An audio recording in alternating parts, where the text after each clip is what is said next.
नमस्कार दोस्तों।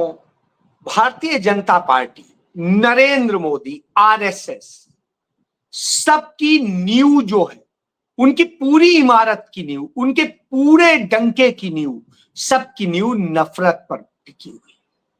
और उस नफरत का डंका भारत के भीतर, भारत के बाहर हर जगह बज रहा है। और जिस तरह बज रहा है वही वजह है कि भारत को बार बार बेइज्जती सहनी पड़ रही है, सुननी पड़ रही है। उदाहरण मैं शुरू करता हूं। ऑस्ट्रेलिया में एक मंदिर के भीतर घुस के कुछ लोगों ने हिंदू धर्म को, मोदी को, सबको गालियां लिखी। इससे एक वहां नफरत फैली, गुस्सा पनपा। और जब वहां की पुलिस ने जांच की तो उस जांच में पाया गया कि मोदी के समर्थक, आरएसएस की जो इंटरनेशनल शाखा है, उससे जुड़े हुए लोगों ने यह हरकत की थी। जी हां, उन्होंने खुद ही की और खुद ही यह नफरत फैलाने के लिए, एक नैरेटिव बनाने के लिए यह पूरा खेल किया। दूसरी बात कर लेता हूं। आपको याद होगा 2019 में बाबरी मस्जिद बनाम राम मंदिर के मुकदमे में सुप्रीम कोर्ट का फैसला आया था। और सुप्रीम कोर्ट ने अपने फैसले में कहा था वहां मंदिर होने के कोई सबूत नहीं है, लेकिन यह विश्वास किया जाता है, यह आस्था का विषय है कि वहां कभी राम मंदिर था, राम का यहां जन्म हुआ। और इस विश्वास के आधार पे, चूंकि वहां मस्जिद टूट चुकी है, तो अब नई मस्जिद कहीं भी बननी। और चूंकि हिंदुओं की आस्था का विषय है कि वहीं पर राम पैदा हुए, तो राम के पैदा होने का स्थान यदि है तो वो ज्यादा बड़ी बात है, इसलिए वहां पर मंदिर बन जाए और उससे कुछ साम्यक दूरी पर मस्जिद बन जाए और मस्जिद को यहां से डबल जगह दे दी जाए। 2.5 एकड़ जगह थी तो वो 5 एकड़ दे दी जाए। यह आदेश अदालत ने दिया। जब अदालत ने यह आदेश दिया तो मस्जिद को 5 एकड़ जमीन मिल गई। वहां से करीब 25 किलोमीटर दूर धन्नीपुर गांव में अब वहां मस्जिद बनाने के लिए मुस्लिम समुदाय ने कहा नहीं, हम सरकार से कोई मदद नहीं लेंगे, सरकार की मदद से आप मंदिर बनाइए, हम अपने पैसे से बना लेंगे। आप उन्होंने अपना नक्शा बनाया और नक्शा बनाकर मस्जिद बनाने के लिए जब सौंपा तो 5 साल से वो नक्शा लटकाया जा रहा है। और उत्तर प्रदेश सरकार के 6 विभाग लगातार उसको 6 साल से 8 विभाग उसे एनओसी नहीं दे रहे, एनओसी लटका रहे। अब आप सोचिए, सुप्रीम कोर्ट का आदेश है, नक्शा बना है, सारी चीजें वो लीगल कर रहे हैं और उनको लटका रहे हैं। यही भाजपा की राजनीति। आप 1948 याद करिए, 14 मई 1948 तक जो बाद में हमारे भारत के राष्ट्रपति बने पहले, डॉक्टर राजेंद्र प्रसाद, उन्होंने एक चिट्ठी लिखी सरदार वल्लभ भाई पटेल जो गृह मंत्री थे, उन्हें लिखी कि मुझे जानकारी में आया है कि दिल्ली में आरएसएस के लोग कुछ ऐसे लोग इकट्ठे कर रहे हैं जो या तो मुस्लिमों जैसे दिखते हैं या मुस्लिम समुदाय से हैं। और इसी तरह उन्होंने हिंदू समुदाय के लोग इकट्ठे किए और उनके बीच खुद ही एक लड़ाई झगड़ा करवाएंगे जिससे एक नफरत पनपे और उसके बाद में दंगे की आग में दिल्ली जल जाए। 14 मई को उन्होंने चिट्ठी लिखी। 15 मई की रात को बिल्कुल इसी तरह की घटना हो गई। यह इस बात का उदाहरण है कि ये साजिशें रचने के लिए इसी तरह के काम करते हैं, इसी से इनकी राजनीति चलती है। और ये आज से नहीं कर रहे, ये काम ये 100 साल से कर रहे हैं। तो जो 100 साल से यही कर रहे हैं, उसी में नरेंद्र मोदी की नीतियों के कारण, नरेंद्र मोदी के सरेंडर कर देने के कारण, नरेंद्र मोदी की हरकतों के कारण दुनिया में भारत को बेइज्जत होना पड़ रहा है, भारत के लोगों को बेइज्जत होना पड़ रहा है और तमाम तरह की समस्याएं। पाकिस्तान हो या चीन हो या अमेरिका हो, सबके आगे नरेंद्र मोदी सरेंडर किए नजर आते हैं। तब महाराष्ट्र के उल्लासनगर में कांग्रेस पार्टी के एक बुजुर्ग नेता हैं, 73 साल के प्रकाश मामा, उन्हें लोग मामा कहते हैं, प्रकाश मामा पगारे।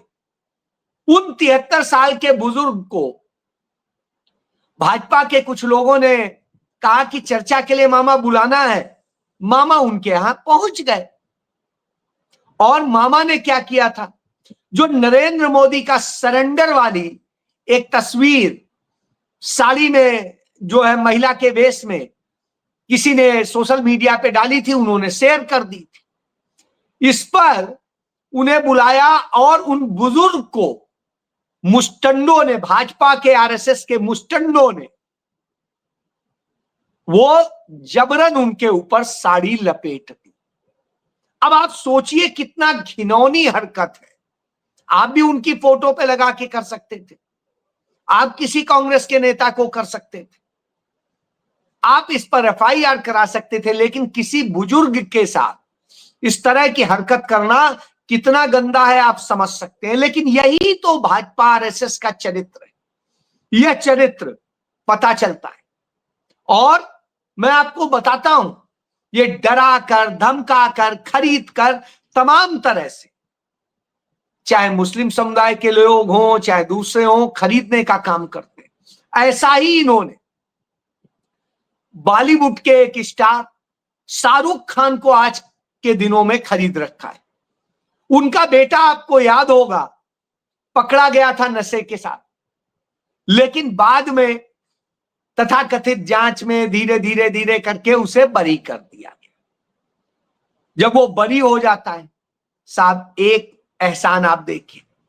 दूसरा, उनको लगातार जिस तरीके से, तो अभी नरेंद्र मोदी का जब जन्मदिन पड़ा तो आमिर खान हो, शाहरुख खान हो, जो ये तथाकथित खान स्टार्स हैं जो बहुत ज्यादा वो करते हैं, उनसे स्पेशली कहा गया वीडियो बना के मोदी को बधाई देंगे और उन्हें भी सुगुरु बताएंगे।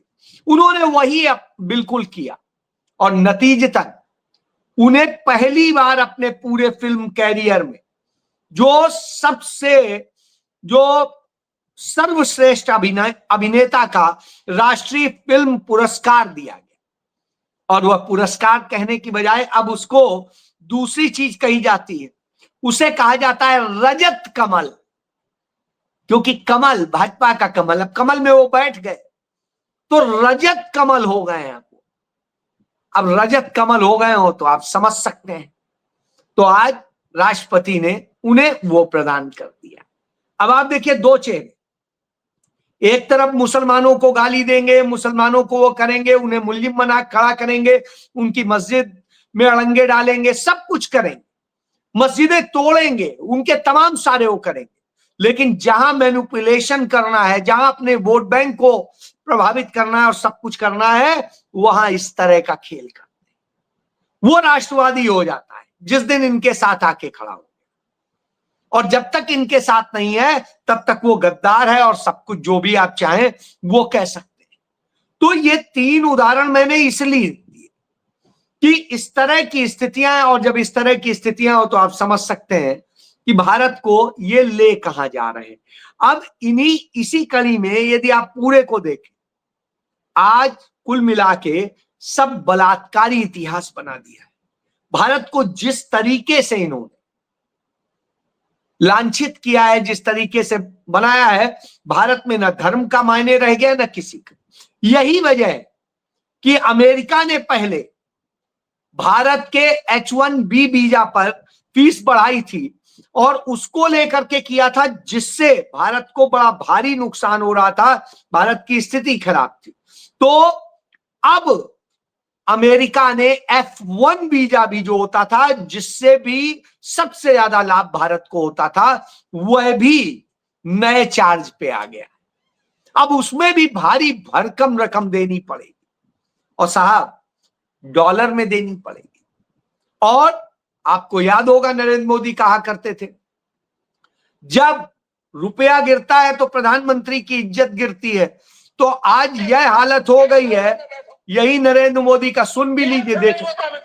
मैं शासन में बैठा हूं, मुझे मालूम है इस प्रकार से कैसी तेजी से गिर नहीं सकता। अरे नेपाल का रुपया नहीं गिरता है, बांग्लादेश की करेंसी नहीं गिरती है, पाकिस्तान की करेंसी नहीं गिरती, श्रीलंका की करेंसी नहीं गिरती। क्या कारण है हिंदुस्तान का रुपया पतला होता जा रहा है? ये जवाब देना पड़ेगा आपको।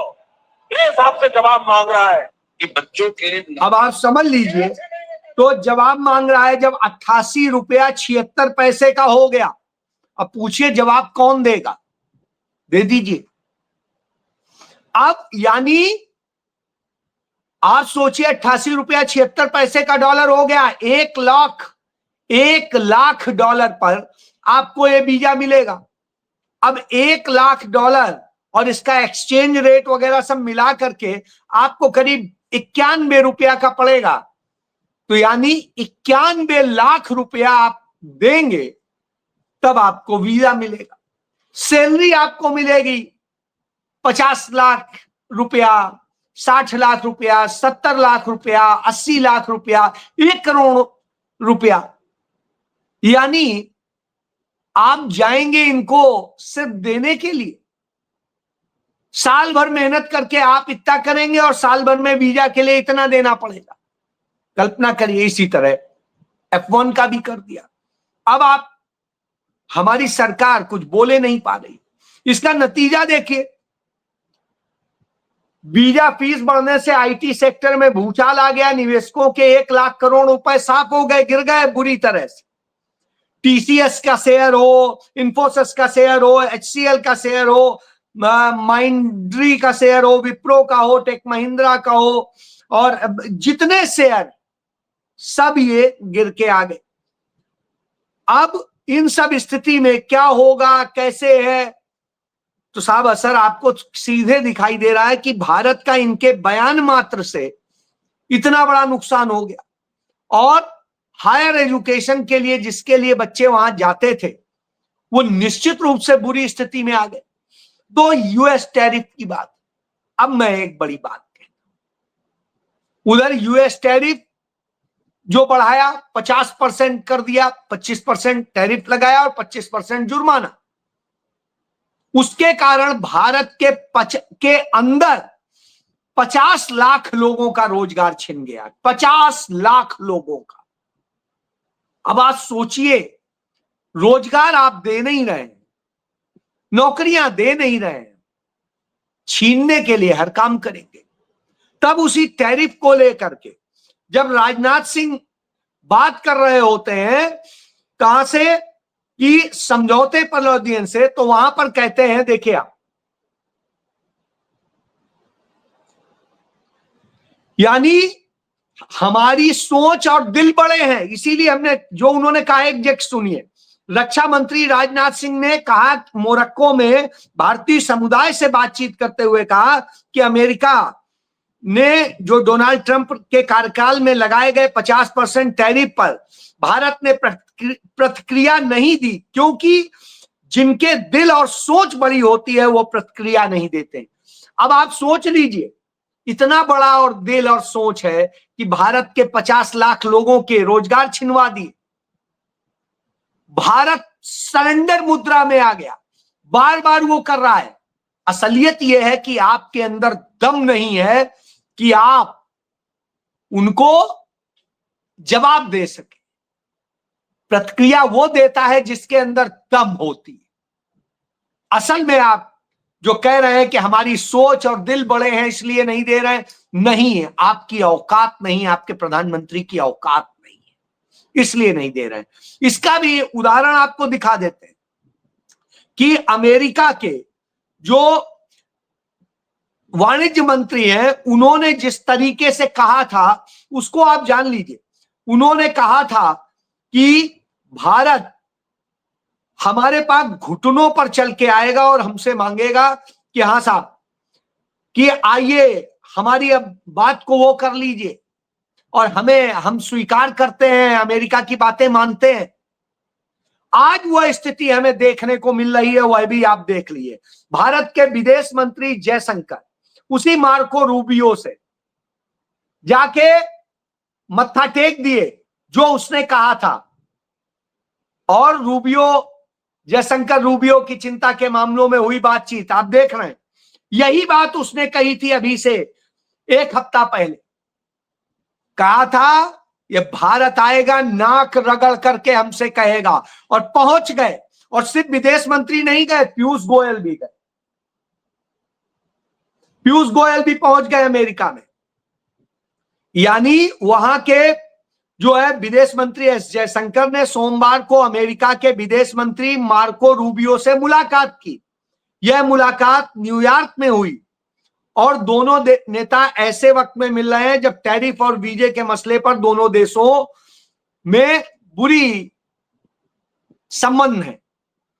जयशंकर अमेरिका में संयुक्त राष्ट्र सभा के 80वें सत्र में भी हिस्सा लेंगे, और इसको लेकर उन्होंने कहा कि हमारी बातचीत में वर्तमान चिंता के कई द्विपक्षीय और अंतरराष्ट्रीय मुद्दे शामिल हैं।